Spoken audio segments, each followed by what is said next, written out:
Good morning बच्चों। आज की इस वीडियो में हम कक्षा तीसरी की परिवेश अध्ययन की पाठ्य पुस्तक में संकलित पाठ 1 पढ़ेंगे। बच्चों, इससे पिछली वीडियोस में हम पाठ 1 जिसका नाम है, यहाँ देखिए, यह है मेरा परिवार, हम इसका पेज नंबर 1, 2, 3 और 4 पढ़ चुके हैं। और आज की इस वीडियो में हम आगे अपना पाठ पढ़ना जारी करेंगे। यहाँ देखिए बच्चों, पेज नंबर 5, यहाँ पर कुछ प्रश्न दिए गए हैं। यहाँ तुम्हें सोचना है और लिखना है। पहला प्रश्न पढ़ते हैं। प्रश्न शुरू करने से पहले मैं आपको बता दूं कि हमने पेज नंबर 1, 2, 3, 4 में क्या पढ़ा। बच्चों, हमने पीछे परिवार के बारे में पढ़ा। आशा और शिवानी के परिवार के बारे में मैंने आपको बताया कि आशा का परिवार एक छोटा परिवार है, एकल परिवार है, और शिवानी का परिवार एक बड़ा परिवार है, संयुक्त परिवार है। अब पाठ को आगे बढ़ाते हैं।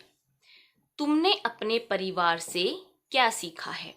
तो बच्चों, हर कोई इंसान, कोई बच्चा, हर कोई अपने परिवार से कुछ न कुछ जरूर सीखता है। तो यह आप लोगों को सोचना है और लिखना है कि आपने अपने परिवार से क्या सीखा।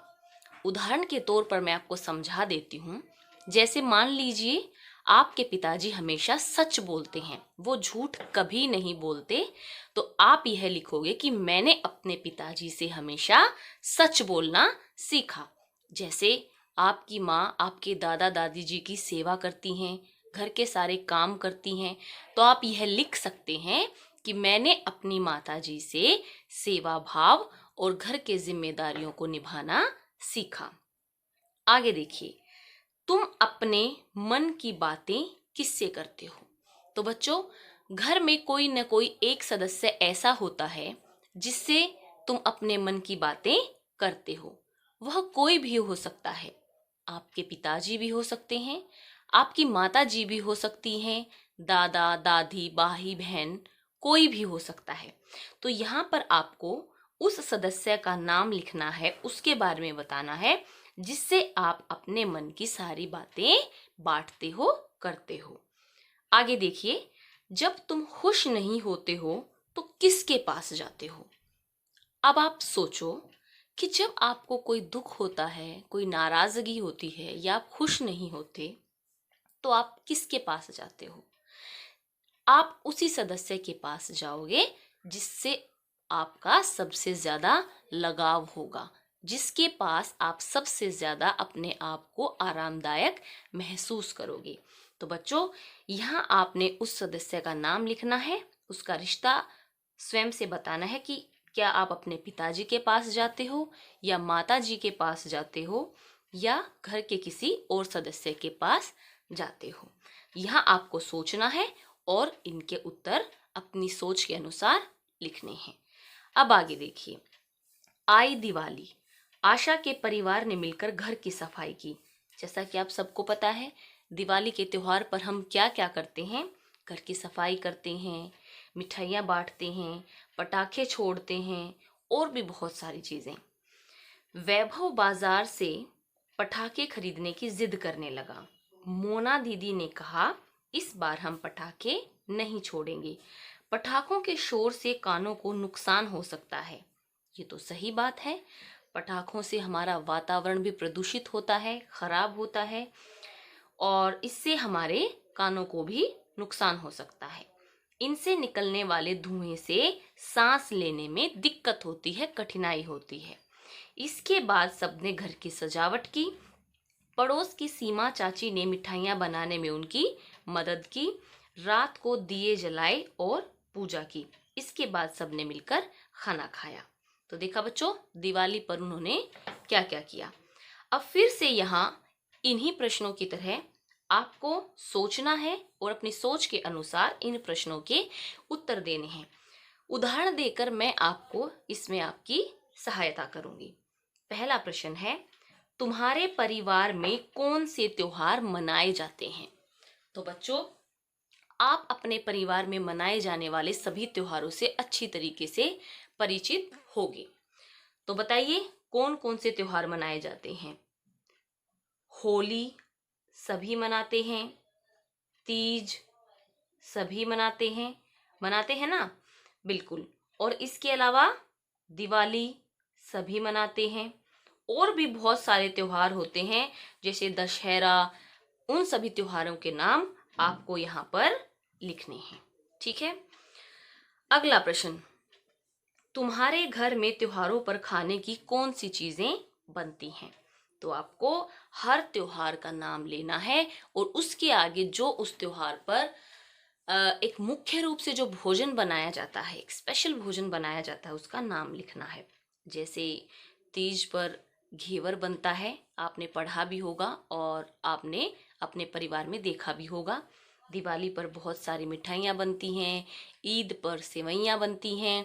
इसी तरह हर त्योहार पे आपने जो उस त्योहार पे खाने की चीज़ें बनती हैं, यहाँ उनके नाम लिखने हैं।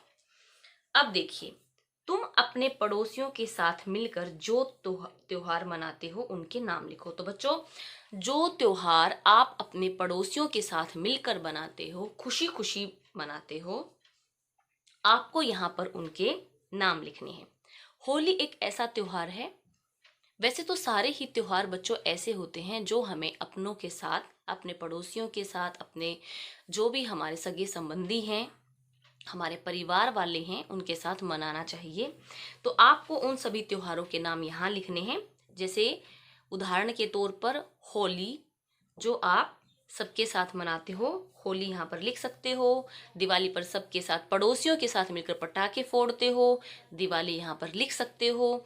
दशहरे पर आप सबके साथ मिलकर रावण जलाते हो, दशहरा यहाँ लिख सकते हो। तो यहाँ ऐसे त्योहारों के नाम लिखने हैं जो आप अपने पड़ोसियों के साथ मिलकर मनाते हैं। अगला प्रश्न, क्या तुम दिवाली पर अपने घर के साथ साथ अपने कक्षा कक्ष को भी सजाते हो?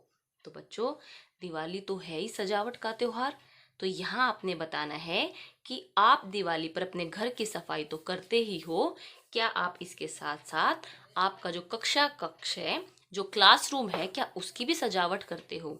तो निश्चित तौर पर हम हर साल अपने कक्षा कक्ष की सजावट भी करते हैं। देखिए पेज नंबर 6, यहाँ देखिए बच्चों क्या लिखा है। दिवाली के दूसरे दिन भैया दूज था। आशा की बुआ जी, फूफा जी व उनके बच्चे भी आए थे। बुआ जी ने ताऊ जी व पिताजी को तिलक लगाया। आशा ने वैभव को तिलक लगाया और मिठाई खिलाई। बच्चों, भैया दूज का जो त्योहार होता है वो भाई और बहन के प्यार का प्रतीक होता है। इस दिन बहनें भाई की लंबी उम्र के लिए प्रार्थना करती हैं और उन्हें तिलक लगाती हैं। अब यहाँ देखिए, सोचो और लिखो। यहाँ पर कुछ रिश्ते दिए गए हैं और यहाँ उन रिश्तों के आपको नाम लिखने हैं। जैसे पिताजी के पिताजी, तो आपको बताना है कि आपके पिताजी आपके क्या लगते हैं। तो सोचिए, बिल्कुल जवाब आसान है। आपके पिताजी आपके दादाजी लगते हैं। पिताजी की माताजी क्या लगती हैं? जो आपके पिताजी की माता हैं वह आपकी दादी जी लगती हैं। पिताजी के बड़े भाई ताऊ जी होते हैं। पिताजी के छोटे भाई चाचा जी। पिताजी की बहन बुआ जी। माँ के पिताजी नाना जी। माँ की माताजी नानी जी। माँ के भाई मामा जी। माँ की बहन मौसी जी। बच्चों, ये ऐसे रिश्ते हैं जो आप अपने जो हर रोज दिन प्रतिदिन के जो आपकी दिनचर्या है उसमें आप ये नाम बुलाते भी हो और इन नामों से आप अच्छे तरीके से परिचित भी हो। अब यहाँ नीचे देखिए, यहाँ पर एक वृक्ष पर शिवानी का परिवार वृक्ष बनाया गया है। यहाँ सबके शिवानी के परिवार के लोगों की, सदस्यों की यहाँ पर फोटो लगी हैं और यहाँ पर ये आशा के परिवार के जो सदस्य हैं उनकी फोटो लगी हैं। जैसे आशा का परिवार वृक्ष बनाया गया है और शिवानी का परिवार वृक्ष बनाया गया है, ऐसे ही आपको यहाँ पर अपने परिवार के सदस्यों की फोटो चिपकानी है और अपने परिवार का एक परिवार वृक्ष बनाना है। ठीक है, यहाँ सभी आप अपने परिवार के सदस्यों की फोटो चिपकाएंगे, उनके नीचे उनके नाम लिखेंगे कि कौन आपकी माँ है, पिताजी हैं, और एक परिवार वृक्ष तैयार करेंगे।